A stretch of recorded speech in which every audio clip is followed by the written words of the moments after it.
ఈరోజు జరిగినటువంటి ఆంధ్రప్రదేశ్ రాష్ట్ర మంత్రిమండలి సమావేశంలో తీసుకున్నటువంటి నిర్ణయాల్ని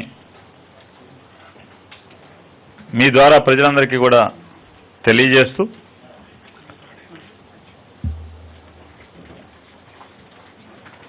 వైద్య ఆరోగ్య మరియు కుటుంబ సంక్షేమ శాఖ మరియు వైద్య విద్యా శాఖలలో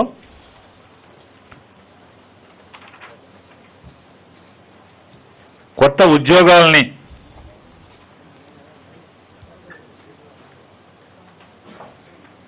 సృష్టించేదానికి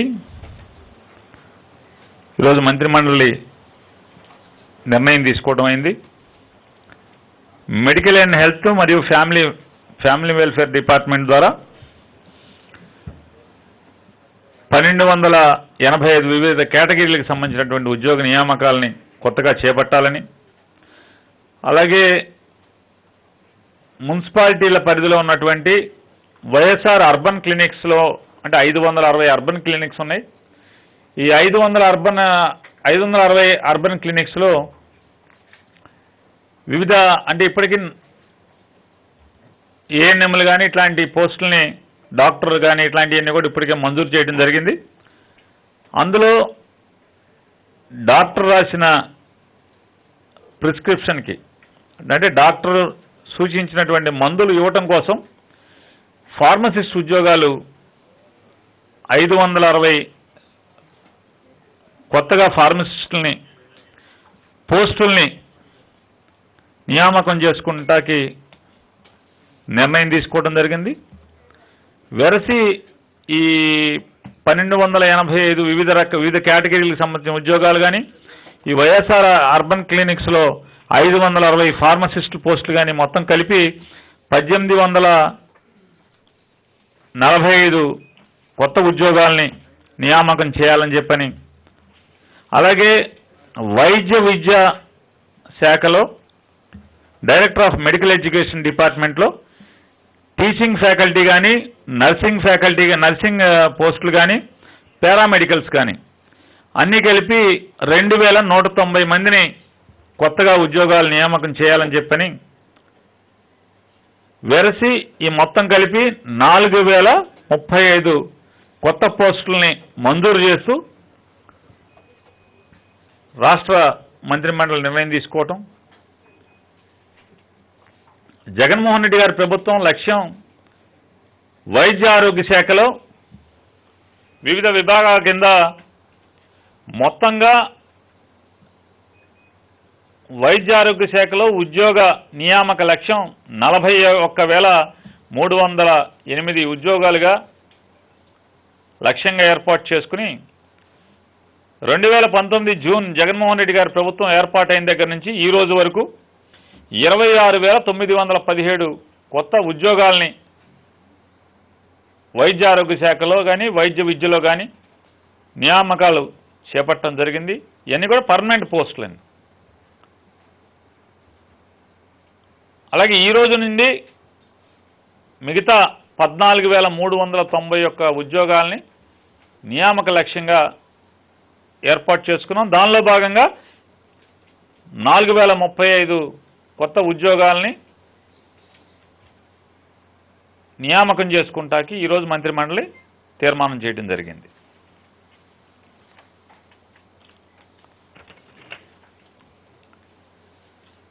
గౌరవ ఆంధ్రప్రదేశ్ వెనుకబడిన తరగతుల సంక్షేమ శాఖ మాత్యులకు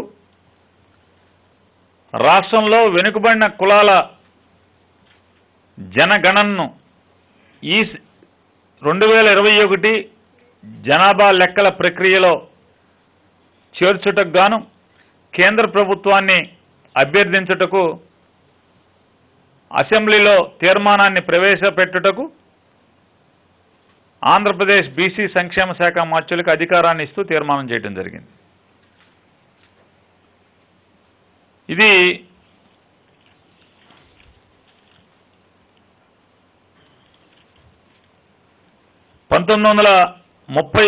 ఒకసారి మాత్రమే 1900 అంటే స్వాతంత్రం వచ్చిన తర్వాత 1931 సంవత్సరంలో మాత్రమే ఈ కుల ప్రాతిపాదికన జనగణన జరిగింది. తర్వాత స్వాతంత్రం 1931 ప్రయర్ టు ఇండిపెండెన్స్. మనం 47 తర్వాత ఇంతవరకు కూడా కుల ప్రాతిపాదికన జనాభా గణన జరగలేదు. వెనుకబడిన తరగతుల యొక్క వాస్తవికమైనటువంటి కేటాయింపుల కోసం, వారి సంక్షేమం గురించి కానీ లేదా వారి అభివృద్ధికి కానీ స్పష్టంగా వారి లెక్కల ప్రకారం ఎంత ఇవ్వాలనేది ప్రిసైజ్గా కేటాయించాలని ఆలోచనతో జగన్మోహన్ రెడ్డి గారి ప్రభుత్వం ఈ తీర్మానం చేసి కేంద్ర ప్రభుత్వాన్ని పంపించడానికి, అసెంబ్లీలో తీర్మానం పెట్టడానికి ఆంధ్రప్రదేశ్ రాష్ట్ర బీసీ వెల్ఫేర్ మినిస్టర్ గారికి అధికారాన్ని ఇస్తూ తీర్మానం చేయడం జరిగింది. అలాగే 2022వ సంవత్సరంలో ఇవ్వాల్సినటువంటి, అమలు చేయాల్సినటువంటి అమ్మఒడి కార్యక్రమాన్ని జూన్ 2022 మాసంలో అమలు చేయాలని చెప్పని, దానికి కారణం ఏదైతే ఈ పథకం మొదలుపెట్టినప్పుడు జగన్మోహన్ రెడ్డి గారి ప్రభుత్వం రాగానే 2019 జూన్ మాసంలో జగన్మోహన్ రెడ్డి గారి ప్రభుత్వం వచ్చిన తర్వాత 2021 జనవరి 9వ తారీఖున ఈ పథకాన్ని లాంచ్ చేయడం జరిగింది. లాంచ్ చేసిన రోజండి, ఈ పథకాన్ని ప్రారంభించిన రోజే రాష్ట్ర ముఖ్యమంత్రి జగన్మోహన్ రెడ్డి గారు జీవో ఇస్తూ ఆ రోజే చెప్పడం జరిగింది. ఇది మొదటి సంవత్సరం, అంటే మా ప్రభుత్వం వచ్చినటువంటి మొదటి సంవత్సరం కాబట్టి మేము ఎన్నికల్లో ఇచ్చినటువంటి హామీని అమలు చేసుకునేదానికి జనవరి మాసంలో ఈ ఒక్కసారికి మాత్రమే జనవరి మాసంలో ఇస్తున్నాం. ఖచ్చితంగా పిల్లల యొక్క హాజరు 75% చూసుకున్న ఉంటే మాత్రమే ఈ పథకాన్ని అర్హత ఉంటుంది అని చెప్పని 2020 జనవరిలో ఈ పథకాన్ని లాంచ్ చేసినప్పుడు జగన్మోహన్ రెడ్డి గారు నోటి మాటగా చెప్పటం, జీవోగా ఇవ్వటం కూడా జరిగింది. అది ఒకసారి జగన్మోహన్ రెడ్డి గారి మాటల్లో ఆ రోజు, ఎందుకంటే చాలామంది ఇచ్చిన మాట మర్చిపోయి రకరకాల సర్కస్సులు చేసినటువంటి వ్యక్తులు ఇవాళ జగన్మోహన్ రెడ్డి గారి గురించి ఏదేదో మాట్లాడటం రాష్ట్రం చేస్తున్నారు. కాబట్టి వారి బుర్ర సాఫీ అవడం కోసమైనా మరొకసారి వారికి చూపిద్దాం. ఈ బటన్లు ఎవరి దగ్గర ఉన్నాయో, రెక్కాడితే కానీ డొక్కాడని కుటుంబాలలో అమ్మ తాను పనికి వెళ్లే పరిస్థితి లేకపోతే పిల్లల చదువులు ఆగకూడదు అన్న ఆలోచనతోనే ప్రతి అక్క చెల్లెమ్మకు సహాయం చేసేందుకు ఈ అన్న తోడుగా ఉండేందుకు ముందుకొచ్చాడు. పిల్లల్ని చదివిస్తా ఉన్న ప్రతి తల్లికి ఏటా 15,000 ఇస్తాం. 75% అటెండెన్స్ పిల్లలందరికీ కూడా వచ్చే ఏడాది నుంచి తప్పనిసరి అని మాత్రం ఖచ్చితంగా చెబుతాను. ఈ ఏడాది 75% అటెండెన్స్ మాత్రం మినహాయిస్తా ఉన్నాం. కారణం ఏంటంటే ఈ పథకం ఇప్పుడే ఈ సంవత్సరం పెడతా ఉన్నాము కాబట్టి ఈ పథకం ఒక్కసారి చేతికి అందితే జగనన్న ఉన్నాడు, మన పిల్లలను బడికి పంపిస్తే 75% అటెండెన్స్ ఉంటే ఆ అన్న ఖచ్చితంగా సంవత్సరానికి 15,000 ఇస్తాడు అన్న నమ్మకం ఆ అక్క చెల్లెమ్మలకు కలగాలి. కాబట్టి ఈ సంవత్సరం 75% అటెండెన్స్ లేకపోయినా కూడా పర్వాలేదు, రేపు సంవత్సరం మాత్రం ఖచ్చితంగా 75% అటెండెన్స్ ఉండేట్టుగా చర్యలు తీసుకోమని అడుగుతా ఉన్నా. అమ్మఒడి స్కీమ్ కూడా the GO that has been issued, the spirit of the Ammavadi also, we have linked it to attendance. మనము అధికారంలోకి వచ్చిన వెంటనే 2020 జనవరిలో we launch this scheme. 2019 June మన గవర్నమెంట్ ఫామ్ అయింది. 2020 జనవరిలో we launched Amma Vodi scheme. Unfortunately 2020లో మనము 2020 జనవరిలో మనం అమ్మఒడి స్కీమ్ లాంచ్ చేసిన వెంటనే బై మార్చ్ 25th నాటికి కోవిడ్ స్టార్ట్ అయింది. So with in 2 months it self, January, February and March, with in 2-3 months కూడా తిరక్క మునిపే, 2-3 నెలలు కూడా పూర్తి కాకమునిపే, 3 నెలలు కూడా పూర్తి కాకమునిపే schools were forced to shut down. And then మార్చ్లో స్కూల్స్ మళ్ళీ మూతపడిపోయిన స్కూల్స్ను మళ్ళీ పేరెంట్స్ను మళ్ళీ ఉత్తేజపరిచేదానికి, పిల్లలను మళ్ళీ ఉత్తేజపరిచేదానికి మళ్ళీ మనము జనవరిలో 21 మళ్ళీ మనము అమ్మఒడి, ఇన్ఫ్యాక్ట్ మార్చ్లో మన జనవరి 2020లో మనం అమ్మఒడి ఇచ్చినాము. మళ్ళీ నవంబర్, డిసెంబర్లో మళ్ళీ స్కూల్స్ తెరిచినాయి. డిసెంబర్లో మళ్ళీ స్కూల్స్ తెరిచినాయి. తర్వాత అది కంటిన్యూ కావాలి అనే ఉద్దేశంతో మళ్ళీ మనము జనవరి 2021లో మళ్ళీ వెంటనే ఎవ్రీ ఇయర్ 2021 జనవరిలో మళ్ళీ మనం అమ్మఒడి మళ్ళీ ఇవ్వడం జరిగింది. సెకండ్ వేవ్ ఆఫ్ కోవిడ్ మళ్ళీ పిక్చర్లోకి మళ్ళీ రావడం, అసలు ఎగ్జామ్సే జరగకోకుండానే పిల్లలను పాస్ చేయడము అన్నీ కూడా మన కళ్ళ ముందరనే జరిగాయి. మళ్ళీ స్కూల్స్ మనము జూన్ 15th స్కూల్స్ స్టార్ట్ కావాల్సిన స్కూల్స్ ఆగస్ట్ 16th, అంటే అప్పటికే 2 months డిలే, మళ్ళీ ఆగస్ట్ 16th స్టార్ట్ చేసాం. ఇప్పుడు ఆగస్ట్ 16th నుంచి ఏదైతే కనీసం స్టార్ట్ చేసినామో, at least going forward this year, ఈ సంవత్సరం మనం ఇచ్చేది అమ్మఒడి కార్యక్రమం ఏదైతే ఇస్తూ ఉన్నామో, జనవరి 2020 ఇచ్చినాం, జనవరి 2021 ఇచ్చినాం. దెన్ 22లో let us give it in June instead of Jan. Let us give it in June 2022 and link it with attendance.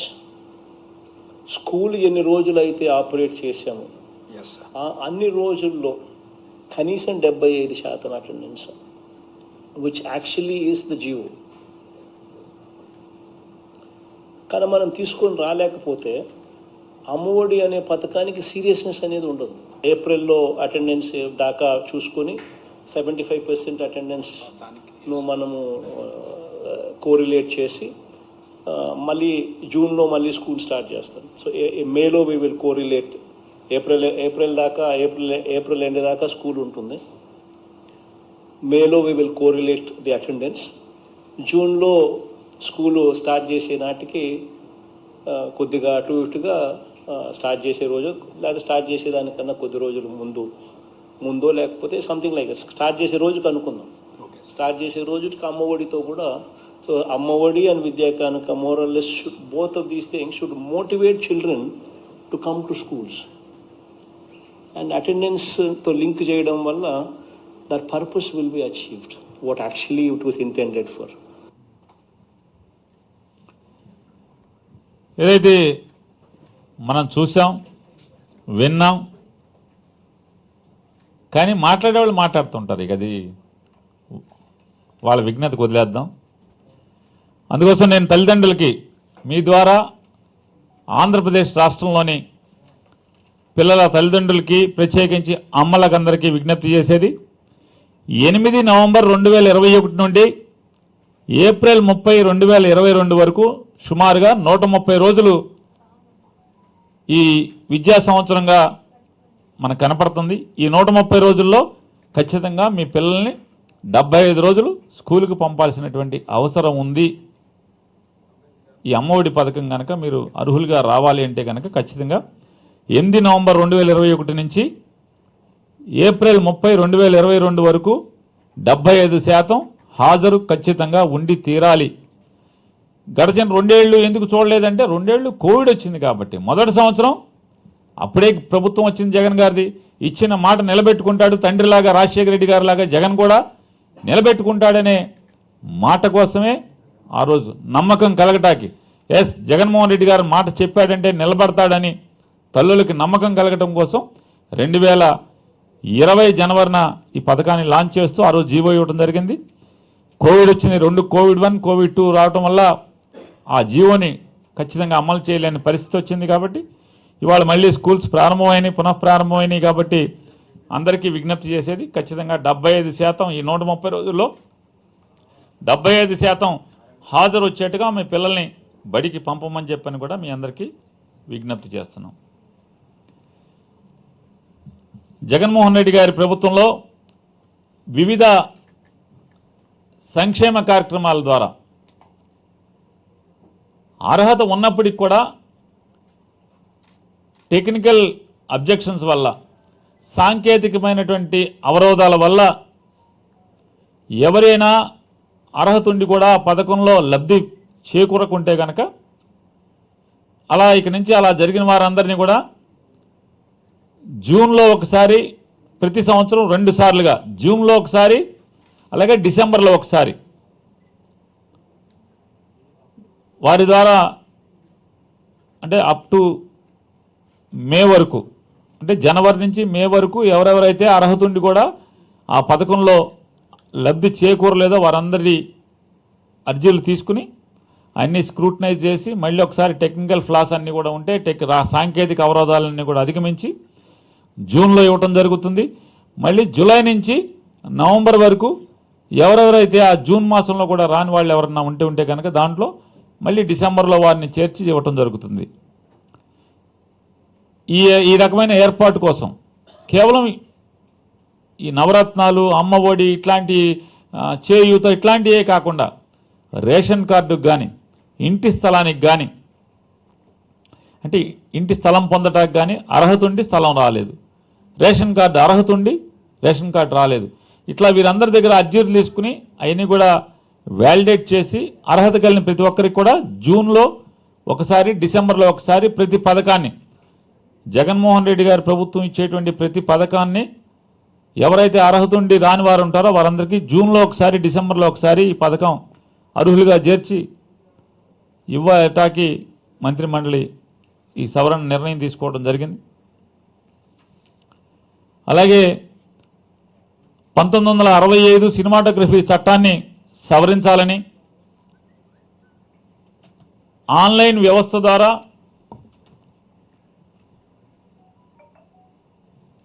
Ticketing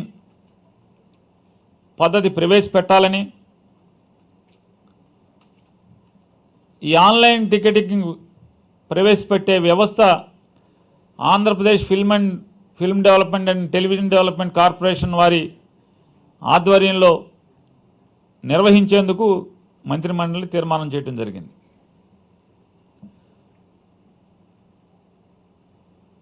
అలాగే ఆంధ్రప్రదేశ్ ప్రభుత్వం తన ప్రభుత్వంలో ఒక కొత్త శాఖను ఏర్పాటు చేయడానికి ఈరోజు మంత్రిమండలి తీర్మానం చేయడం జరిగింది.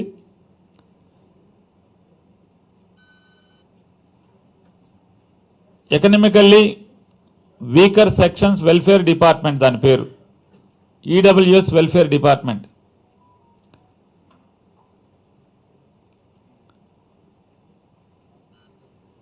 ఎందుకంటే ఇప్పటి వరకు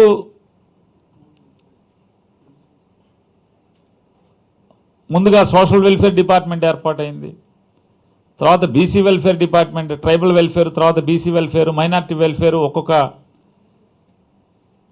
సామాజిక వర్గాల కోసం ఏర్పాటైతే ఈ మధ్యకాలంలో వచ్చినటువంటి ఆర్థిక వెనుకబాటుతో కలిగినటువంటి అగ్రవర్ణాలకు కూడా సంక్షేమ కార్యక్రమాలు అందించాలి, వారిలో కూడా పేదరికం ఉందని ప్రభుత్వాలు నిర్ణయాలు తీసుకుంటుంటాయి.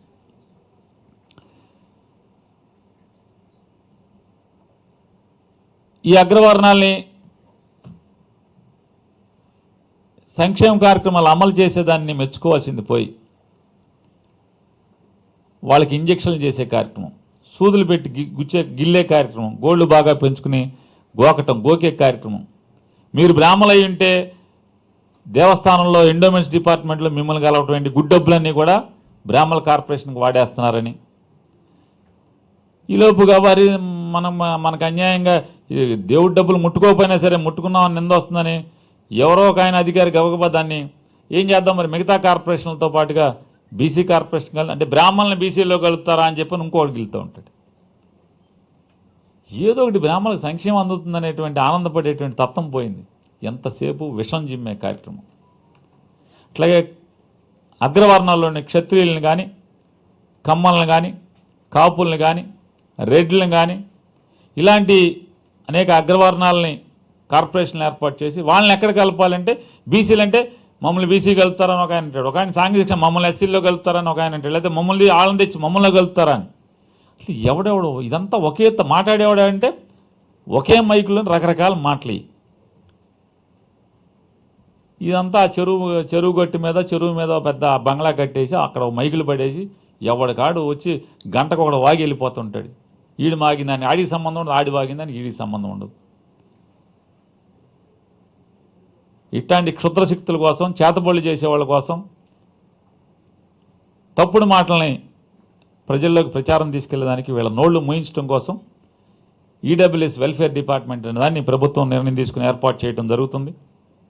అలాగే ఆంధ్రప్రదేశ్ రాష్ట్రంలో ఉన్నటువంటి జైనులందరికీ కూడా ఒక కార్పొరేషన్ వారి సంక్షేమం కోసం జైనుల కులస్తుల్లో జైన మతస్థుల్లోనే పేదవారి సంక్షేమం కోసం జైన్ కార్పొరేషన్ ఏర్పాటు చేయాలని, అలాగే సిక్ కార్పొరేషన్ ఏర్పాటు చేయాలి.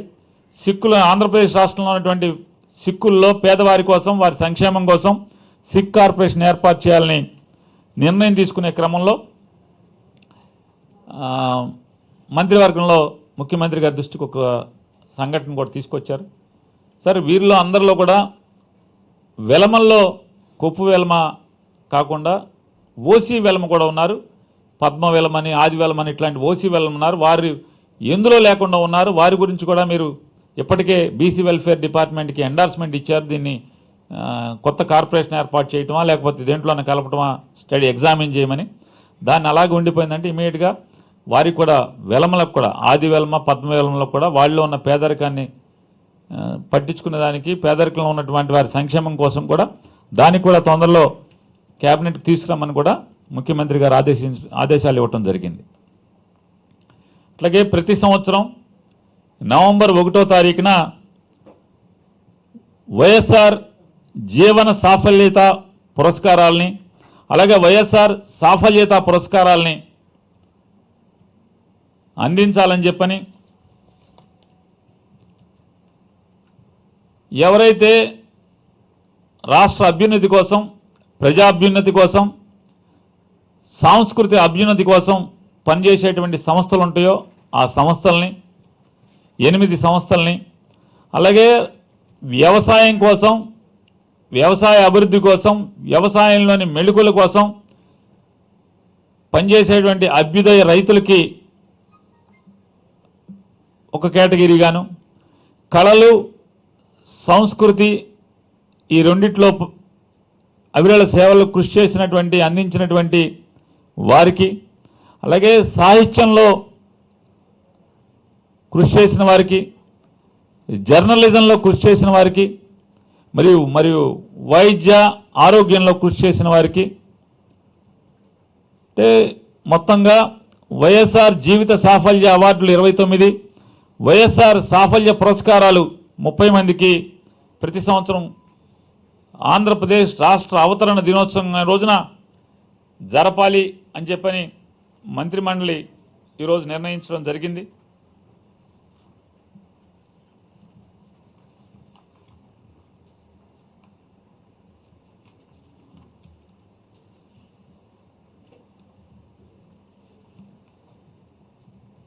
పాల సేకరణలో వినియోగిస్తున్న పరికరాలు కానీ వస్తువుల తనిఖీ బాధ్యతలను కానీ ఆ తనిఖీ చేసే విధులని తూనికలు కొలతల శాఖ నుంచి పశుసంవర్ధక శాఖకి బదిలీ చేస్తూ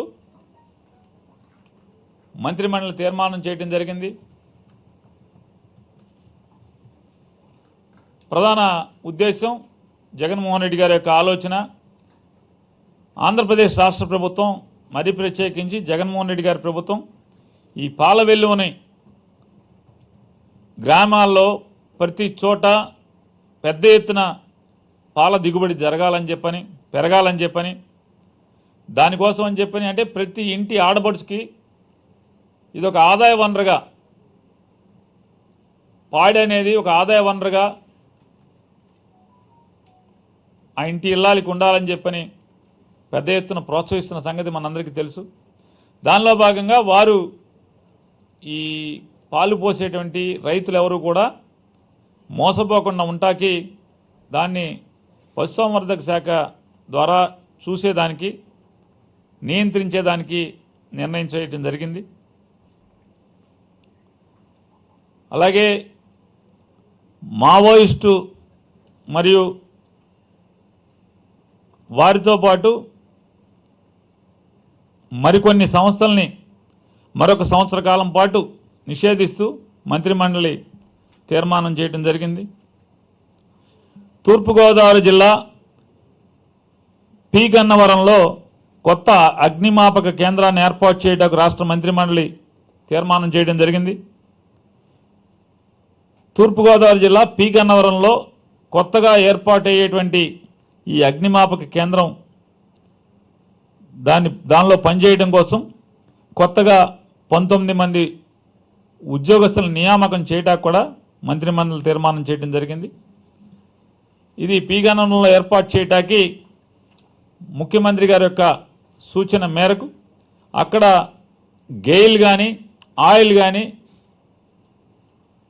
ఎక్స్ప్లోర్ చేయడానికి పెద్ద ఎత్తున యాక్టివిటీ జరుగుతున్నప్పుడు ఏదైనా యాక్సిడెంట్ జరిగితే ఆ దగ్గరలో ఈ అగ్నిమాపక వాహకాలు లేకపోవటం, మనుషులు లేకపోవటం అనేది ఆయన తన పాదయాత్రలో చూసినటువంటి, విన్నటువంటి జ్ఞప్తికి తెచ్చుకొని ఇమీడియట్గా మంజూరు చేయమని అధికారులకు చెప్పి దాని క్యాబినెట్ తీసుకొచ్చి ఈరోజు మంజూరు చేయించడం జరిగింది.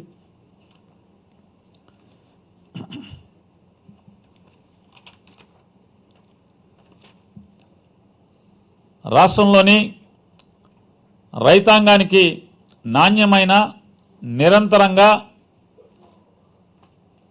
పగటిపూట 9 గంటల కరెంటు సరఫరా కోసం ప్రభుత్వం అనేక కార్యక్రమాలను చేపడుతూ ఇప్పటికే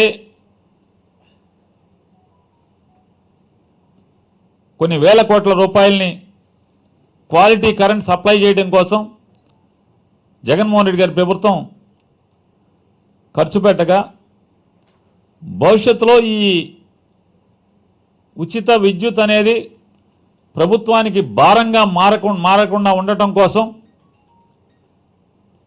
కేంద్ర ప్రభుత్వ సంస్థ అయినటువంటి సోలార్ ఎనర్జీ కార్పొరేషన్ ఆఫ్ ఇండియాతో ఒక ఒప్పందాన్ని చేసుకొనటం కోసం మంత్రిమండలి ఆమోదించడం జరిగింది. ఈ ఒప్పందం ద్వారా 25 సంవత్సరాల పాటు యూనిట్ ₹2.49 మాత్రమే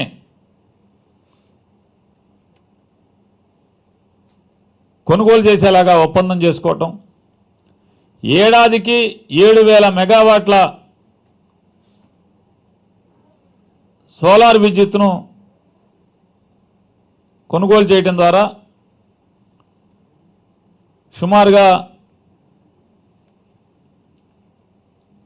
4,000 కోట్ల రూపాయలు సాలినా భారాన్ని తగ్గించుకునేటువంటి ప్రయత్నం, తద్వారా ఆంధ్రప్రదేశ్ రాష్ట్ర ప్రభుత్వానికి రైతు సంక్షేమమైనటువంటి ఈ గొప్ప కార్యక్రమాన్ని నాడు రాజశేఖర రెడ్డి గారు మొదలుపెట్టినటువంటి గొప్ప కార్యక్రమం నిరాటంకంగా, నిర్విఘ్నంగా కొనసాగడానికి సంపూర్ణ అవకాశానికి మార్గం సుగమవుతుందనేది మీ అందరికీ తెలియజేస్తూ,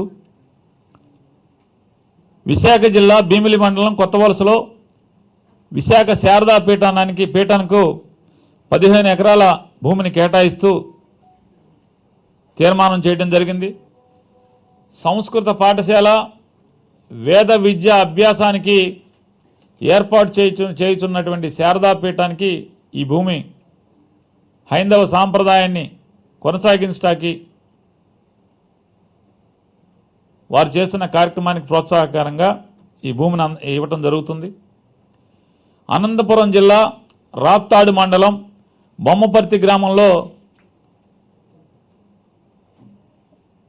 జయలక్ష్మి నరసింహశాస్త్రి గుండ్లూరు ట్రస్టుకు 17 ఎకరాల 49 సెంట్ల భూమిని కేటాయిస్తూ నిర్ణయించడం జరిగింది. ఈ అనంతపురం జిల్లాలో కూడా వేద పాఠశాల మరియు సంస్కృత పాఠశాల ఏర్పాటుకు ఇది సుగమం అవుతుంది. అలాగే నగరి నియోజకవర్గం నగరి ఏరియాలో ఈ నగరి ఏరియా ఆసుపత్రి కోసం కావలసినటువంటి ప్రభుత్వ భూమి మార్పిడికి కేబినెట్ ఆమోదం తెలియజేయడం జరిగింది. కర్నూలు జిల్లా సిల్వర్ జూబ్లీ కళాశాలకు కర్నూలు మండలం దిన్నెదేవరపాడులో క్లస్టర్ యూనివర్సిటీ ఏర్పాటుకు 50 ఎకరాల ప్రభుత్వ భూమి బదలాయింపునకు రాష్ట్ర ప్రభుత్వం ఆమోదించడం జరిగింది. కృష్ణా జిల్లా నూజివీడు మండలం కేంద్రంలో కేంద్రీయ విశ్వవిద్యాలయం ఏర్పాటుకు 7 ఎకరాల భూమిని విద్యాశాఖకు బదిలీ చేస్తూ కేబినెట్ ఆమోదం తెలియజేయడం జరిగింది. వాసవి కన్యకా పరమేశ్వరి చౌల్ట్రీలు అంటే సత్రాలు అన్నదాన సత్రాల నిర్వహణను దేవాదాయ శాఖ నుంచి తిరిగి వారికే అప్పగించే నిర్ణయానికి కేబినెట్ ఆమోదం తెలియజేయడం జరిగింది. ఈ నిర్ణయాన్ని రాష్ట్ర వ్యాప్తంగా ఉన్నటువంటి ఆర్య వైశ్య సామాజిక వర్గం యొక్క వినతి మేరకు వారి ద్వారా వారి నిర్వహణలో వారి నిధులచే నిర్వహించబడుతున్నటువంటి కార్యక్రమాలన్నీ వారికే అప్పగించాలని నిర్ణయం చేయడం జరిగింది. జగన్మోహన్ రెడ్డి గారు తన పాదయాత్రలో ఆర్యవైశ్య సంఘ పెద్దలు జగన్మోహన్ రెడ్డి గారిని ఖచ్చితంగా మేమంతా ఆర్యవైశ్యులందరం కూడా మీ తండ్రి రాజశేఖర రెడ్డి గారికి అండగా ఉన్నట్టే మీకు కూడా ఉంటాం, మా కోరిక ఇది తీర్చండి, రాబోయేది మనందరి ప్రభుత్వమే కాబట్టి వచ్చిన తర్వాత మేమందరం తలో చేయి వేసుకుని నడిపేటువంటి వాసవి కన్యకా పరమేశ్వరి చౌల్ట్రీలు కానీ అన్నదాన సత్రాలు ఎక్కడెక్కడ ఉన్నాయో ఆర్యవైశ్య సంఘాల ద్వారా నిర్వహించేటువంటి సత్రాలన్నింటినీ కూడా మా సంస్థలకి అప్పచెప్పండి ప్రభుత్వం నుంచి అని చెప్పని వారు అడిగారు. అప్పుడు జగన్మోహన్ రెడ్డి గారు చెప్పారు. దాని కొరకనే మళ్ళీ తిరిగి వాసవి కన్యకా పరమేశ్వరి అమ్మవారి అన్నదాన సత్రాలు కానీ మిగతా అన్ని ట్రస్టులని వారి ద్వారా నడిపేటువంటి ట్రస్టులని కూడా వారికి అప్పగిస్తూ తీర్మానం చేయడం జరిగింది. ఆంధ్రప్రదేశ్ రాష్ట్రంలో పర్యాటక రంగ విస్తరణకు జగన్మోహన్ రెడ్డి గారి ప్రభుత్వం కీలకమైన నిర్ణయాలు తీసుకోవడం జరిగింది. చిత్తూరు జిల్లా పేరూరు, విశాఖపట్నం జిల్లా భీమిలి మండలం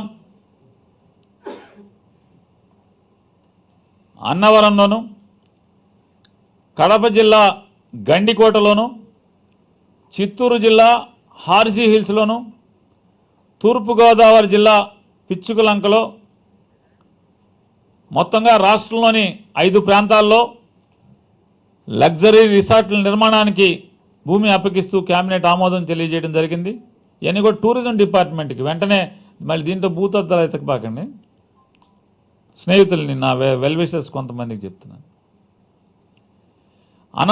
అనంతపురం జిల్లా పెనుగొండలో ఇస్కాన్ చారిటీస్ ఆధ్వర్యంలో జ్ఞానగిరి లక్ష్మీ నృసింహస్వామి దేవాలయం పాద ప్రాంతంలో ఆధ్యాత్మిక కేంద్రం ఏర్పాటుకు భూమి కేటాయిస్తూ కేబినెట్ ఆమోదం తెలియజేయడం జరిగింది. ఇది జరిగేటువంటి ఇక్కడ ఆధ్యాత్మిక కేంద్రం ఇస్కాన్ వారి ఆధ్వర్యంలో నిర్వహణ జరుగుతుంది. విశాఖలో శిల్పారామం వద్ద టూరిజం ప్రాజెక్టుకు, విశాఖలో తాజ్ వరుణ్ బీచ్ వద్ద టూరిజం ప్రాజెక్టుకు, విజయవాడలో హోటల్ హయత్ ప్రాజెక్టుకు పర్మిషన్లు ఇస్తూ కేబినెట్ ఆమోదం తెలియజేస్తూ టూరిజం పాలసీలో భాగంగా వారికి పలు రాయితీలని వర్తింపు చేయాలని కూడా నిర్ణయం చేయడం జరిగింది.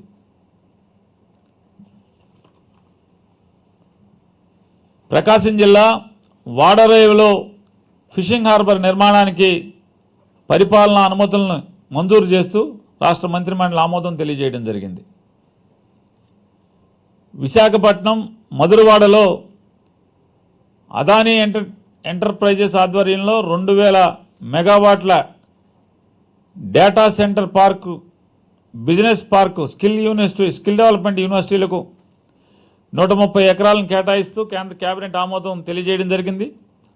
ఈ ప్రాజెక్టులో ఈ డేటా సెంటర్లో, స్కిల్ డెవలప్మెంట్ సెంటర్ వీటన్నిటిలో కలిపి 14,634 కోట్ల పెట్టుబడి రాబోతుందని, ప్రత్యక్షంగా 24,990 మందికి ఉద్యోగ అవకాశాలు కలగబోతున్నాయి అనేది మీ ద్వారా రాష్ట్ర ప్రజలకు తెలియజేస్తూ,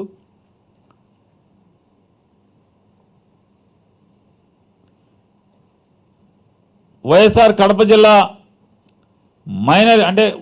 వైఎస్ఆర్ కడప జిల్లాలోని పలు మైనర్ ఇరిగేషన్ ట్యాంకులకు జిఎన్ఎస్ఎస్ నుంచి హెచ్ఎన్ఎస్ఎస్ నుంచి లిఫ్ట్ ఇరిగేషన్ల ద్వారా ఆ చెరువులు నింపేటువంటి ఏర్పాట్లకు కేబినెట్ ఆమోదం తెలియజేయడం జరిగింది.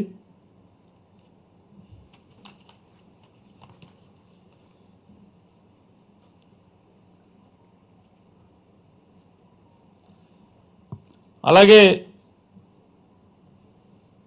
విజయనగరం ప్రాంతంలో ఉన్నటువంటి జేఎన్టీయు కాకినాడ విశ్వవిద్యాలయానికి సంబంధించినటువంటి ఇంజనీరింగ్ కళాశాలను జేఎన్టీయు గురజాడ విజయనగరం అనే ఒక కొత్త సాంకేతిక విశ్వవిద్యాలయంగా ఏర్పాటు చేస్తూ మంత్రిమండలి నిర్ణయం తీసుకోవడం జరిగింది.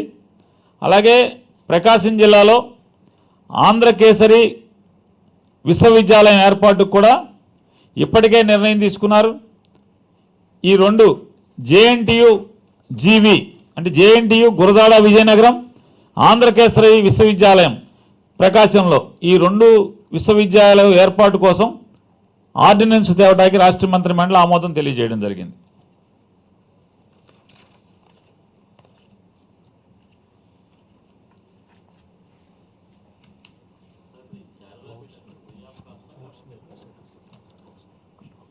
ఏం సార్? వస్తున్నా పీఠం భూమి వచ్చేస్తాను చిన్నది. చివరిలో అంటే క్యాబినెట్ అయిపోయే ముందులో జగన్మోహన్ రెడ్డి గారు రోడ్లు భవనాల శాఖకు సంబంధించినటువంటి అధికారులతో ఆయన సమీక్ష చేసి క్యాబినెట్ సమీక్ష చేసింది. దానిలో భాగంగా సాధారణంగా ఆంధ్రప్రదేశ్ రాష్ట్రంలో ఉన్నటువంటి రోడ్లను నిర్వహించేదానికి సాలీనా ప్రతి సంవత్సరం స్టేట్ హైవేలకి 300 కోట్లు, ఎండిఆర్ మీడియం డిస్ట్రిక్ట్ రోడ్స్ 100 కోట్ల రూపాయలు సుమారుగా సంవత్సరానికి ఏ ప్రభుత్వం ఉన్నా 400 కోట్ల రూపాయలు రిపేర్లకు ఇస్తూ వచ్చాయి. మొత్తంగా 46,000 కిలోమీటర్ల ఆర్ఎండ్బి రోడ్లు ఈ రాష్ట్రంలో ఉంటే జగన్మోహన్ రెడ్డి గారి ప్రభుత్వం యొక్క పరిశీలనలో సుమారుగా 8,000 కిలోమీటర్లు నిర్వహణ వెంటనే దాన్ని రిపేర్లు చేయాలని చెప్పని గమనించి దాని కొరకు 1,176 పనులను 2,205 కోట్ల రూపాయలతో మంజూరు చేస్తూ ఇప్పటికే 40% పనులకు అంటే ఈ 1,176 పనుల్లో 40% పనులు టెండర్లు కూడా పూర్తి చేసుకుని పనులు రాయలసీమలో ఇప్పటికే పనులు మొదలుపెట్టడం జరిగింది. ఎందుకంటే కోస్తాలో కన్నా రాయలసీమలో ఈసారి ఇక్కడ పడినంత వర్షాలు అక్కడ తక్కువగా ఉన్నాయి, ఇక్కడ ఎక్కువగా పడుతున్నాయి కోస్తాలో. అందుకోసం మళ్ళీ మనకి నవంబర్లో కోస్తాలో తుఫాన్లు వచ్చేటువంటి అవకాశం కూడా ఉంది. కాబట్టి నవంబర్ ఎండింగ్ నుంచి ఆంధ్రప్రదేశ్లో రోడ్ రిపేర్ వర్క్లన్నీ కూడా శరవేగంగా పనులు మొదలవుతాయి. అలాగే మరొక 60% ఈ 1,176లో మిగతా 60% పనులకి నవంబర్ 15వ తారీఖు లోపు టెండర్లు పూర్తి చేయాలని చెప్పని, ఆ టెండర్లు పిలవాలని చెప్పని, అలాగే నవంబర్ మాసాంతం లోపు ఏజెన్సీలను ఫిక్స్ చేసి డిసెంబర్ నుంచి మే ఎండింగ్ లోపు ఈ మొత్తం 1100 చిల్లర రోడ్లను సంపూర్ణంగా మరమ్మతు చేసి ప్రజలకు సౌకర్యంగా ఏర్పాటు చేయాలని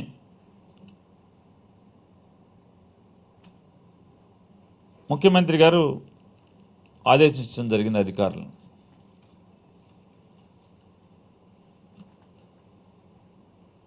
శారదాపేట ఏంటి సార్? డబ్బులకే సార్, కాస్ట్ ఉంది. చిన్నజీయర్ స్వామి గారికి ఇచ్చింతో ఆయనతో సమానం. మళ్ళీ ఒక స్వామీజీ గారిని ఒక రకంగా, ఇంకో స్వామీజీ గారిని ఒక రకంగా చూడకూడదు కదా.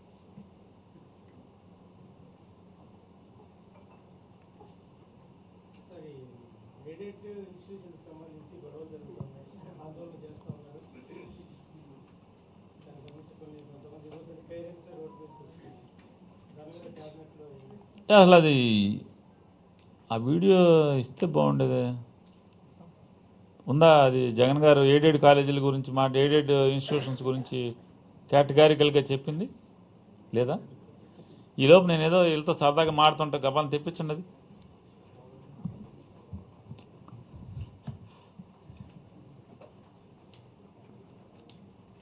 జగన్మోహన్ రెడ్డి గారు ఏం చెప్పారంటే, మా ప్రభుత్వం చట్టం అంటే మేము ఇచ్చిన జీవో ఏం చెప్తుంది,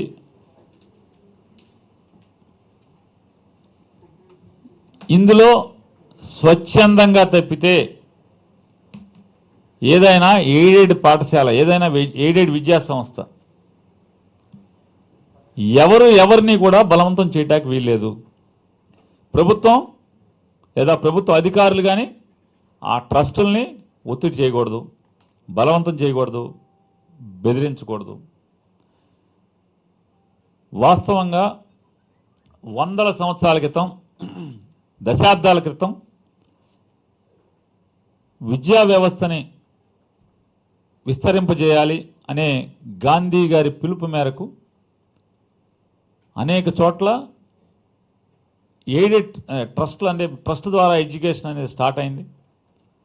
తర్వాత ప్రభుత్వం వచ్చిన తర్వాత, అంటే మన సొంత ప్రభుత్వం వచ్చిన తర్వాత దానికి ప్రభుత్వ పాఠశాలలు ఏర్పడేప్పటికి టైం పడుతుంది కాబట్టి దానికి ఎయిడ్ ఇవ్వాలని చెప్పని, ఒక లక్ష్యంతో వచ్చినట్టుగా ఎయిడ్ ఇవ్వాలని చెప్పని వస్తూ వచ్చింది. మారిన కాలపాలన పరిస్థితులు, ప్రభుత్వ పాఠశాలలు విరివిగా పెరగటం కానీ, ఉపాధ్యాయుల నియామకాలు పెరగటం కానీ, రకరకాల కారణాలతో 2000 సంవత్సరం నుంచి ఎయిడెడ్ పాఠశాలల్లో నియామకాలు కూడా ఆగిన సంగతి అందరికీ తెలిసిన విషయాలే. చాలా చోట్ల అప్పుడు కట్టిన బిల్డింగులు పాడైపోతూ ఉన్నాయి. బిల్డింగులు ఎందుకంటే ఇవన్నీ కూడా వ్యాపారం కోసం వచ్చిన సంస్థలు కాదు, ఈ ఎయిడెడ్ సంస్థలన్నీ కూడా. ఆ రోజు ప్రభుత్వానికి మారుమూల చోట పాఠశాలలు పెట్టేటువంటి స్వాతంత్రం వచ్చిన కొత్తలో సామర్థ్యం లేని పరిస్థితిలో ఈ సంస్థలన్నీ కూడా ఈ సంస్థలు పెట్టిన స్కూల్స్ అన్నీ కూడా, ఈ స్వచ్ఛంద సంస్థలన్నీ కూడా ట్రస్టులు కానీ, తద్వారా ఆ బిల్డింగులు పాడైపోతున్నాయి, తండ్రులు వెళ్ళిపోయారు, ఆస్తులు కరిగిపోయినాయి. ఇవాళ కొత్తగా దాని మీద డబ్బులు తెచ్చే పరిస్థితులు కనపట్టలేదు, దాన్ని బాగు చేయలేకపోతున్నాం. పోటీతత్వం పెరిగిపోయింది ఈ పాఠశాలలో అని భావించే ఎవరైనా ఉంటే, మేము నడపలేము, మా తండ్రులు మా తాతల ఆశయాల్ని కొనసాగించాలని మేము అనుకుంటున్నాం, కానీ మా దగ్గర ఆర్థిక పరిస్థితి పరిమితంగా ఉండటం వల్ల మేము వారి ఆశయాలను కొనసాగించలేకపోతామని ఎవరికైనా అనిపిస్తే దాన్ని ప్రభుత్వానికి అప్పచెప్పండి. మేము మీ తాతలు తండ్రులు మీ ఏదైతే మీ పూర్వీకుల పేర్లు ఆ ట్రస్ట్ని ఏమాత్రం పేరు మార్చకుండా దాన్నే కొనసాగిస్తాము, మీకు కనుక అవకాశం ఉంటే, మీకు అటువంటి అభిప్రాయం ఉంటే ఇవ్వండి అని చెప్పని ముఖ్యమంత్రి గారు కానీ ప్రభుత్వం కానీ చెప్పింది. అలాగే ఎవరెవరిని ఒత్తిడి చేయకూడదు. ఒకవేళ మేము ప్రైవేట్గా మారిపోతాం అనుకుంటున్నాం, ఏదైనా ఒక ఎయిడెడ్ సంస్థ మేము ప్రైవేట్గా మారిపోతాం అనుకుంటున్నాం, మేము దీన్ని సగంగా కొనసాగించలేకపోతున్నాం, ఎందుకంటే ఎయిడెడ్ పోస్ట్ ఉంటే ప్రభుత్వ నియంత్రణ ఉంటుంది. ఫీజులు కానీ ఇంతే తీసుకోవాలి, ఎయిడెడ్ ఉంది కాబట్టి అని చెప్పని. ఒకవేళ ఆ నియంత్రణ మేము భరించలేకపోతున్నాం, సగం సగంగా చేయలేకపోతున్నాం కాబట్టి మా స్కూల్ మేము ప్రైవేట్గా నడుపుకుంటాం, మీరు మీ పోస్టులని, మీ టీచర్లని, మీ ఎయిడెడ్ ఉద్యోగస్తులను తీసుకెళ్ళిపోండి అని కనుక స్వచ్ఛందంగా అప్పచెప్తే తీసుకుని ఎక్కడో అక్కడ ప్రభుత్వ పాఠశాలలో, ప్రభుత్వ కాలేజీల్లో కానీ పాఠశాలలో కానీ వీళ్ళతో ఉద్యోగం చేయించుకుంటాం అనేది రెండో షరతు. ఇందులో ఇంకా మూసేయమని ఎవడ అడిగారు మమ్మల్ని, మాకు ఇచ్చేయమని అడగలేదు కదా. ఇంకోటి కూడా చెప్పారు ఈనాడు ముఖ్యమంత్రి గారు క్యాబినెట్లో కూడా, కేటగారికలుగా అంతకుముందు చెప్పారు, మళ్ళీ చెప్పారు. ఏం చెప్పారు? ఒకవేళ కాగితం ఇచ్చేసి ఉంటే కనుక, ఏమని మేము ప్రభుత్వానికి అప్పచెప్పేస్తున్నామని కనుక ఎవరన్నా ఏదన్నా విద్యాసంస్థ కాగితం అప్పచెప్పి ఇచ్చేసి ఉంటే ప్రభుత్వానికి, అయినా కూడా పునరాలోచన చేసి నిర్ణయం మార్చుకుంటే ఇప్పటికైనా కూడా దాన్ని మీకు వెనక్కి ఇచ్చేయటానికి, లేదా అదే ఎయిడెడ్ పద్ధతిలో 50-50గా, అంటే కొన్ని పాత ఎయిడెడ్ పోస్టులు సగం ప్రభుత్వ నియంత్రణలో ఎయిడెడ్ కాలేజీ నడపాలనుకుంటే కూడా మీ ఇష్టం. అది స్వచ్ఛందం తప్పితే ఇందులో ఒత్తిడి లేదు. ఎవడో ఇందులో నాలాంటి రాజకీయ కక్కుర్తిగాళ్ళు బయలుదేరిపోయి వీళ్ళని గీళ్ళని అపోహలు పెట్టి ఊరికే ఆ పిల్లల తల్లిదండ్రులు ఒక 4 ఉంటే వీళ్ళు ఒక 50 మంది మామూలు పెద్దోడి పిల్లలు లేకపోయినా ఈడే తల్లిదండ్రులకి వెళ్ళిపోయి బ్యానర్ పట్టుకుంటే చేయగలిగేది ఏమంటుంది? ఈ ప్రభుత్వం చెప్తుంది కేటగారికల్గా.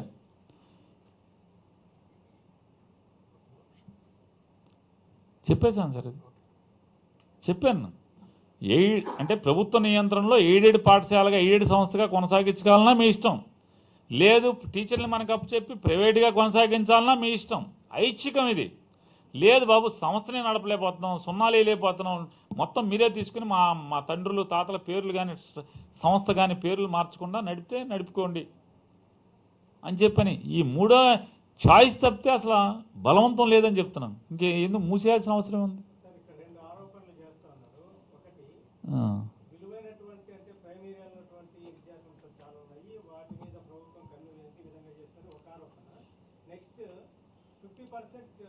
సెంట్రల్ గవర్నమెంట్ వీళ్ళకు చార్జెస్ ఇస్తూ ఉంది కాబట్టి 50% మాత్రమే గవర్నమెంట్ ఇస్తూ ఉంది కాబట్టి గవర్నమెంట్ అది స్టేట్ గవర్నమెంట్ ఒకటే నిర్ణయం తీసుకోవడం అనేది ఒక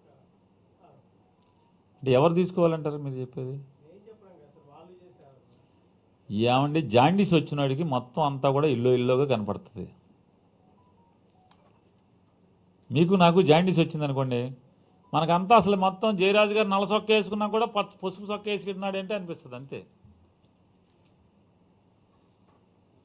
ఎవరు మాట్లాడేది, శుద్ధులు చెప్పేది ఎవరు ఈ సార్? ఎవరు సార్? జనార్దన్ గారి గురించి కాదు, బయట మాట్లాడి జనార్దన్ గారు చెవులోకి చెప్పాడు చూడండి ఆ సారు. రెండు ఎయిడెడ్లో నియామకాలు ఆపిన సార్ ఎవరు? కాస్త సిగ్గు, శరం, చీము, నెత్తురు ఒంట్లో ఇవన్నీ ఉంటే ఈ మాటలు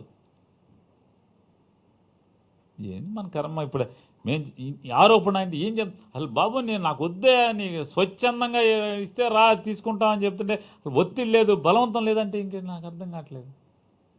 ఎలా నమ్మించాలో ఈ గోబల్స్ ప్రచారాన్ని? అసలు గోబల్ ఉంటే అసలు మామూలు సిగ్గుతో చచ్చిపోయాడు. అసలు నా దేవేంద్ర బాబు అసలు మామూలుగా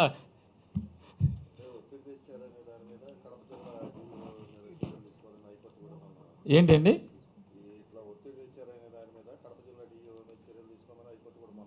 సార్? నాదొక్క మాట అండి, ఇందులో రకరకాల సంస్థల్లో కూడా వర్గాలు ఉంటాయి. ఒక వర్గం ఇదంటే రెండో వారు అందులో ఒకడు వెళ్ళి పిటిషన్ వేయచ్చు ట్రస్టుల్లో. ప్రభుత్వానికి సంబంధం లేదని చెప్తుంటే అసలు ప్రభుత్వానికి సంబంధం లేదండి, ఐచ్ఛికం 3 రకాలని చెప్తున్నాం, మీ ఇష్టం. అసలు దీంట్లో అప్పుడు కూడా ఏం చెప్తారు దాని మీద పాదయాత్ర చేస్తున్నా అంటే ఏమున్నాయో అని లెక్కెడతాకి వెళ్తున్నాడు. చంద్రబాబు నాయుడు గారి బాతులాగా నడుస్తూ వెళ్తానేమో మామూలుగా జనార్దోరణకి వెళ్తాడు, జగన్మోహన్ రెడ్డి గారు వెళ్తానో కన్నులు వేస్తానో అయ్యేస్తాకి వెళ్తాడా? ఏంటి పాపం ఇదంతా? 100కి 100% చెప్తున్నాం. నోటితో మాట్లాడి నొసలతో ఎక్కించే రకం జగన్మోహన్ రెడ్డి గారు కాదు, చంద్రబాబు నాయుడు ఆ రకం. ఏదైనా చెప్పదలుచుకున్నది స్ట్రైట్గా చెప్తాడు ఆయన.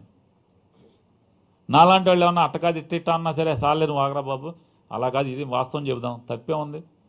జనం రిసీవ్ చేసుకుంటే చేసుకుంటారు, లేదు లేదు మనం చెప్పదలుచుకున్న చెప్దామని దమ్ముగా చెప్తాడు. ఆయన చెప్పేది, జగన్మోహన్ రెడ్డి గారు చెప్పేది ఒకటి మా తాతలు వారసత్వాన్ని వాళ్ళ ఆశయాల్ని కొనసాగించాలనుకుంటున్నాం, కానీ మా దగ్గర స్తోమత లేదు కాబట్టి మొత్తాన్ని ప్రభుత్వానికి అప్పచెప్తాం, మా పూర్వీకుల ఆశయాల్ని కొనసాగించండి, పేరు మార్చకుండా, ఐచ్ఛికం వారిష్టం. 2, లేదు మేము సగం సగంగా చేయలేకపోతున్నాం, పోస్టులు మీరు పట్టుకుపోండి, మేము ప్రైవేట్గా దీన్ని నడుపుకుంటాం. 2, 3 లేదండి యాజ్ డీజ్గానే ప్రభుత్వ నియంత్రణలో ఎయిడెడ్ పాఠశాలని, ఎయిడెడ్ కళాశాలను నడుపుకుంటాం. మీ ఇష్టం అది. ఎవరికేం అవసరం బలవంతం ఇవన్నీ. సార్ చెప్పండి. రాలేదండి. పిఆర్సీ ఆల్రెడీ ఉద్యోగస్తులు చర్చలు జరుగుతున్నాయి, అందరూ వాళ్ళకి ఏదో సమావేశం అయ్యి ఉన్నాయి, రోజు కలుస్తున్నారు. వాళ్ళు ముఖ్యమంత్రి గారు సంఘాల వాళ్ళు మాట్లాడుకుంటున్నారు. దానికి లేదుగా అసలు మనం అంటే అక్కడేం మాట్లాడతారో ఏం చేయాలో ఇవన్నీ ముందే ఇదంతా అనుకోండి. పాత ప్రభుత్వం అయితే చీఫ్ సెక్రటరీకి ఈ మాట్లాడని రాసి ఇచ్చేస్తారు, అవతల సంఘాల వాళ్ళకి ఇవి ఒప్పుకోండి మీరు అని చెప్పని ముందే చెప్పుకుంటారు కాబట్టి ఇవన్నీ మాట్లాడుకుంటారు. అదేం లేదు, స్వేచ్ఛగా వాళ్ళు మాట్లాడతారు. ఇందులో అన్ని డిపార్ట్మెంట్ చీఫ్ సెక్రటరీ గారి నేతృత్వంలో అన్ని డిపార్ట్మెంట్స్ ఉంటారు, అందరూ కలిసి వాళ్ళు వీళ్ళు కలిసి కంబైన్డ్గా ఏకాభిప్రాయానికి వచ్చిందని ముఖ్యమంత్రి గారిని కలుస్తారు.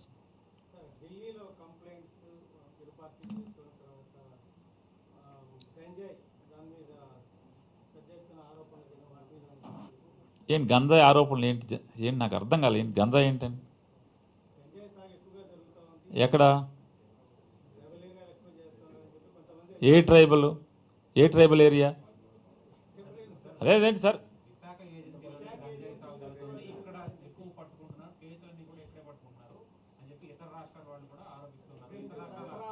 ఎవరు? గంటాసీని గారు చెప్పాడా? ఏది అయ్యన్న పాత్రుడు గంటాసీని గారు చెప్పాడా? నల్గొండ ఎస్పీ గారు చెప్పాడు. ఏమని చెప్పాడు?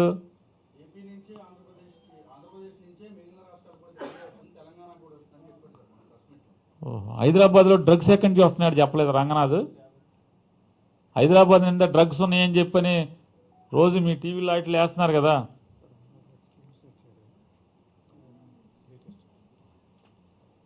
కానీ హైదరాబాద్ నిండా డ్రగ్స్ ఉన్నాయని చెప్పని మన టీవీలు అన్నింటిలో వేస్తున్నాం కదా. మొన్నటిదాకా మూసేశారు, దుకాణం సర్దేశారు, మళ్ళీ వచ్చాడు, సజ్జనారు వెళ్ళిపోయలేదు, వాళ్ళు వచ్చారు, వీళ్ళు వచ్చారు, వస్తున్నాయి కదా. మరి అది ఎక్కడి నుంచి తయారవుతున్నాయి? అది రంగనాథ్ అడగండి ఒకసారి. నానా బాబు రంగనాథ్, ఈ మత్తు బిళ్ళలు ఇవన్నీ ఎక్కడ తయారవుతున్నాయి ఒకసారి అది కూడా అడగండి, చెప్తాడు. అన్నిటి తెలుసు కదా ఆయనకి.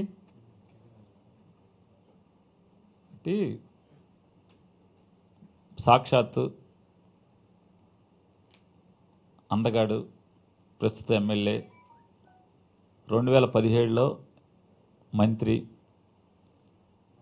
ఆయన చెప్పాడు మనందరికీ ప్రపంచానికి ముందు గంజా ఇదివరకు పొట్లలో పట్టుకెళ్ళేవాళ్ళు, ఇప్పుడు లారీలు పట్టుకెళ్తున్నారు. 2017లో లారీలు పట్టుకెళ్ళిపోతున్నారు. క్యాబినెట్లో కూడా మా బాబు మాట్లాడాడు. ఏదోట్లే భారతదేశంలో మనం ఎందుకు బాగా మనం నమోదయ్యాం అనమాట, మనకి ఘనత వచ్చిందనమాట గంజాయి పండించడంలో అని మా ముఖ్యమంత్రి గారు చెప్పాడు సరదాకి నవ్వుతా. ఆయన చెప్పాడు, ఈనాడు చెప్పే మీరు పట్టించుకోవట్లా. గంటా శ్రీనివాసరావు గారు అని చెప్పాక ఆయన చెప్పాడా, మీకు ఎవరు చెప్పారని అడుగుతున్నాగా. గంజాయి పెరిగిందని చెప్పని, సాగు పెరిగిందని గంటా శ్రీనివాసరావు అంటే మీరు పట్టించుకోవట్లా. కానీ గంటా శ్రీనివాసరావు బ్యాచ్ మీరు అనుకోండి, ఆయన వర్గం అనుకోండి, ఆయనకి వ్యతిరేక వర్గం ఒకటి ఉందిగా, నగనగలాడుతూ ఉంటుంది. ఆయన కూడా మాట్లాడాడుగా, ఆయన కూడా చెప్పాడుగా 2016లో మంచి చక్కటి బూతులు గీతులు కలిపి మసాలాలు, మరమరాలు, కారం, ఉప్పు అన్నీ వేసి కలిపి తిప్పినట్టుగా మంచి చక్కటిగా 4-5 రకాల బూతులు అవి వేసి మాట్లాడి కలిసి చెప్పాడు కదా. అసలు విశాఖపట్నంలో గంజాయి ఎరగొడే తెగ పెరిగిపోతుంది, చచ్చిపోతున్నాం, అసలు గంజాయి బాగా అసలు అడిగట్లేకపోతున్నాం, ఇదే అది అని మాట్లాడుతున్నాడు ఇక. అంటే 2016లో 17లో ఆ మూల ఆయన అనుకుంటా, ఆయన పవన్ కళ్యాణ్ ఏదో చెప్పాడు అంటున్నారు, మీరేమన్నారు?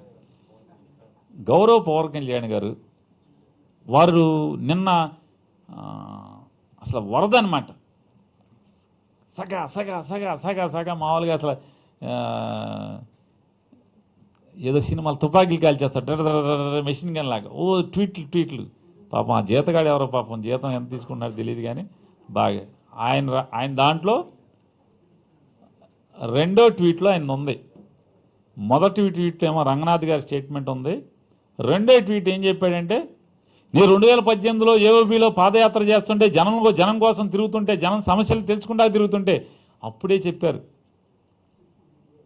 గంజాయి విపరీతంగా అసలు పట్టుకోలేకపోతున్నాం, చెప్పలేకపోతున్నాం, బాగా వేల ఎకరాలు పండించేస్తుంది గంజాయి ఇక్కడ అని చెప్పి జరుగుతుందని చెప్పి ఆయనే చెప్పాడుగా. మరి 18 నుంచి ఇప్పుడు దాకా అప్పుడు పడుకుని ఇప్పుడు లేచాడనమాట. గంజాయి అక్కడ బాగా ఉంది కదా అరకెళ్ళినప్పుడు, అప్పుడు పడుకుని ఇప్పుడు లేచాడా? ఆయనదే కదా ప్రభుత్వం, ఆయన మద్దతుతో వచ్చిన ప్రభుత్వమే కదా, ఆయన ఓటు అడిగితే వచ్చిన ప్రభుత్వం అనేది వాళ్ళు కలిసి చెప్పారు కదా. మరి అప్పుడు పడుకుని అప్పుడు మత్తు ఇప్పుడు వదిలింది. 18 21 వదిలింది. రంగనాథ్ ప్రెస్ మీట్ పెట్టి చెప్పేదే కానీ జగన్మోహన్ రెడ్డి గారి ప్రభుత్వం వచ్చిన తర్వాత ఇప్పుడు ఆయనకి మత్తు వదిలింది. ఇటువంటి దిక్కుమాలిన రాజకీయాలు చేసేవాళ్ళు ఇవాళ నీతులు చెప్పటం ఎంతవరకు ధర్మం ఇది? ఇవాళ నోటికి వచ్చినట్టు మాట్లాడేవాళ్ళు, ఈ గంజాయి గురించి మాట్లాడేవాళ్ళు. ఆ రోజు మంత్రులుగా ఉన్నప్పుడు వీళ్ళందరూ ప్రభుత్వం నడిపారు. ఒక ఆయన ముఖ్యమంత్రి, ఒక ఆయన మంత్రి, ఇంకొక 2 మంత్రులు స్టేట్మెంట్లు ఇచ్చారు, క్యాబినెట్లో చర్చించామని చెప్పారు. ఇట్లా ఇది దుర్మార్గం. ఆ రోజు వీళ్ళు బాగా వ్యాపారాన్ని ప్రోత్సహించారు. ఇవాళ మేము సస్తనం దాన్ని కట్టడి చేయలేక.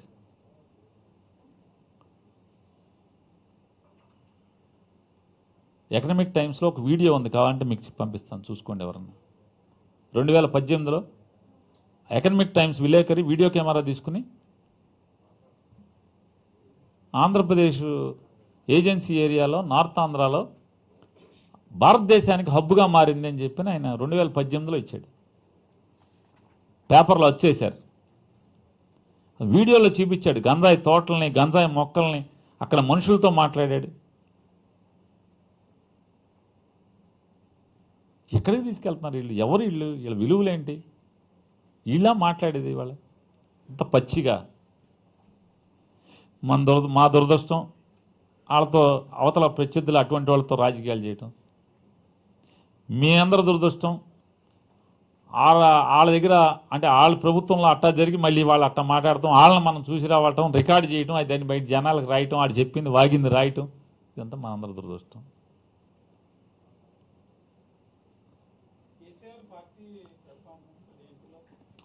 కేసీఆర్ గారు పార్టీ పెడతాను అంటే ఆంధ్రాలో పార్టీ పెట్టమని ప్రజలందరూ అడుగుతున్నారు, ఆలోచిస్తున్నానని చెప్పారని ఏదో పేపర్లో చూశాను. ఆయన అన్నారా? నేను కూడా కోరుకునేది అదే. మనందరం 2 రాష్ట్రాలు కలిపేయమని ఆంధ్రప్రదేశ్ అసెంబ్లీలో, మీ తెలంగాణ అసెంబ్లీలో తీర్మానం చేసేసి ఒకే రాష్ట్రంగా కలిసి ఉందాం. మేము ముందు నుంచి అదే అంటున్నాం, ఇప్పటికీ అదే చెప్తున్నాం. కేసీఆర్ గారిని ఆహ్వానిస్తున్నాం, తీర్మానం చేసేయండి, 2 రాష్ట్రాలు కలిపేసి మళ్ళీ కంబైన్డ్ స్టేట్గా ఉండిపోదాం. మళ్ళీ కొత్తగా పార్టీ పెట్టాల్సిన పనే ఉంది. ఒకటే పార్టీ, అదే పార్టీ ఇక్కడ నడపచ్చు. ఏదైతే జగన్మోహన్ రెడ్డి గారు ఆ రోజు చెప్పాడో 2013లో సమైక్య రాష్ట్రం అనేది తెలుగు వాళ్ళకి అవసరం, ఈ రాష్ట్రాన్ని దుర్మార్గంగా విడగొట్టబాకండి, నాశనం చేయబాకండి అని చెప్పి ఆ రోజు చెప్పాడు. ఇవాళ కేసీఆర్ గారు కూడా అదే చెప్తున్నాడు. ఇవాళ ఆయన రాష్ట్రం విడిపోయిన తర్వాత ఆయన ఒప్పుకున్నాడు.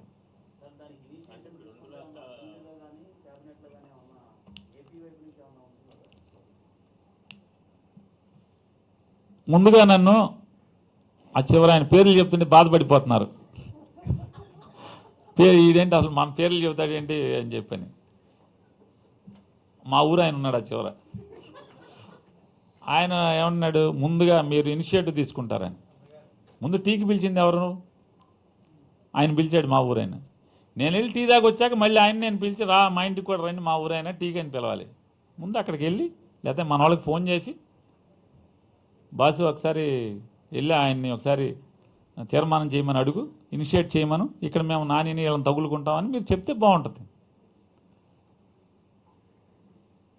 రాష్ట్రంలో సంక్షేమ పథకాలు కూడా అక్కడ అమలు చేయమని అడుగుతున్నారు. ఎందుకంటే అక్కడ బాగా ఒకసారి బండి సంజయ్ గారి దగ్గరను ఇంకా ఎవరి దగ్గరన్నా మైక్ పెడితే అని చెప్తారు ఏది ఎక్కడ బాగా జరుగుతున్నాయి ఏంటి అన్ని జరుగుతూ ఉంటాయి ఇవన్నీ ఎవరికి వాళ్ళది ఏదో అన్న సామెతగా ఉంటుంది కదా.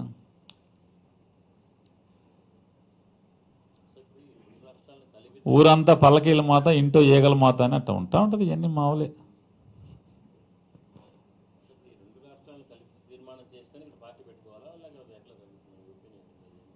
అసలు పార్టీ పెట్టుకోవడం ఈ గోలంతా ఇదంతా ఎందుకే ఏదో అంతర్జాతీయ మన చంద్రబాబు నాయుడు పార్టీలాగా అంతర్జాతీయ పార్టీ జాతీయ అధ్యక్షుడు జాతీయ కార్యదర్శి మళ్ళీ ఇదో ఉప కార్యదర్శి ప్రాంతీయ కార్యదర్శి ఇవన్నీ ఎందుకు అసలు ఒకటే రాష్ట్రాలు కలిపేద్దాం ఒకటే అయిపోద్దిగా.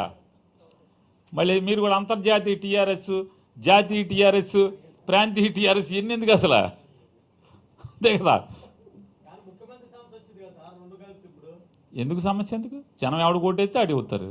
చంద్రబాబు నాయుడు గారికి జగన్మోహన్ రెడ్డి గారి ముఖ్యమంత్రి సంవత్సరం వచ్చిందేంటి జనం ఎవరు కోటేస్తే 14లో అతనికి వేశారు 19లో మాకు వేశారు. సమస్య ఏమొచ్చింది ఏమండి తప్పే ఉంది. విలేకరులు పెరిగినప్పుడు నాయకులు పెరగకూడదు ఏంటి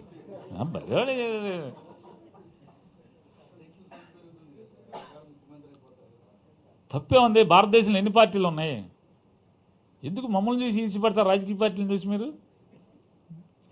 మాకేమో ఫ్యామిలీ ప్లాన్ రాజకీయ పార్టీలకేమో ఫ్యామిలీ ప్లానింగ్ ఉండాలి విలేకరులు మాత్రం బాగా బుద్ధి చెందాలంటే ఎట్లాగండి. ఎన్ని ఛానల్స్ అయిపోయినాయి. మీరు కూడా మా ఛానల్స్ లాగా మీకు కూడా పార్టీలు పెరిగితే బాగుంటుంది అనుకోవాలి తప్పితే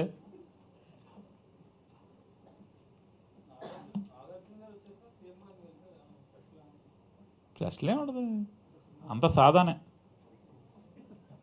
రాజనేం లేదా. సినిమా పరిశ్రమకి ఆయన వాళ్ళిద్దరు స్నేహితులు వెల్ విషర్స్ కూర్చుంటే అంతకుమించి అండి. సినిమాది ఉంటే నన్ను కావాల్సిందే సినిమాది కాదు.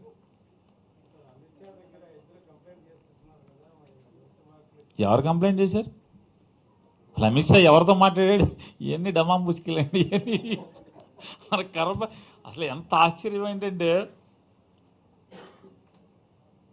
అసలు అంటే పాత రోజుల్లో అసలు ఎంత విలువలు పాటించేటువంటి సంస్థలు ఎంత అంటే అవతలని జాకీలతో లేపడం కోసం ఇంత రాయటం అనేది అసలు ఒకవేళ నిజంగానే అమిత్ షా గారు మాట్లాడుంటే అసలు ఎంత రచ్చరచ్చగా ఉండేది అసలు మనకి ఎంత కనువిందుగా ఉండేది.